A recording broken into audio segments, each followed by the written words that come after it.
哦，已經比賽開始了。第31場南區消防安全大使名譽會長杯男子中龍消防挑戰杯嘅決賽已經開始咗啦。喺1號賽道嘅就係有港島西區消防龍舟隊，2號賽道係香港大學職員協會，3號賽道係南區區議會龍舟隊，而4號賽道嘅係港鐵南港島線嘅。The race number 31 Men's Medium Boat Fire Service Challenge Championship Final is starting now.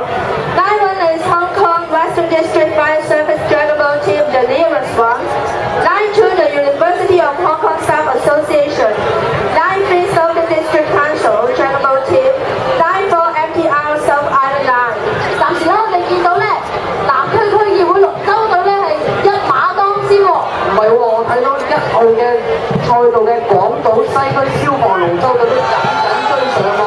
我哋聽下我哋嘅嘉賓席嘅呼聲幾大，因為佢哋見到3號線嘅南區區議會龍舟隊咧係遙遙領先緊嘅。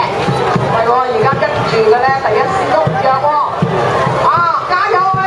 好啦，好緊張啊！呢個賽事咧喺到中後段嘅時候，我哋見到1線同3線啦，即係消防隊同埋呢個南區區議會隊嘅，簡直係叮當龍頭啦！見到咧喺我哋面前啱經過3號線呢個南區區議會係一塊少少，但係咧消防隊嘅龍舟件嘢都追緊上嚟㗎，落去個終點都係差唔多，兩隊差唔多係平埋咁樣去過終點㗎。喺我哋呢個角度咧，完全係睇唔到嘅，經常快啲嚇。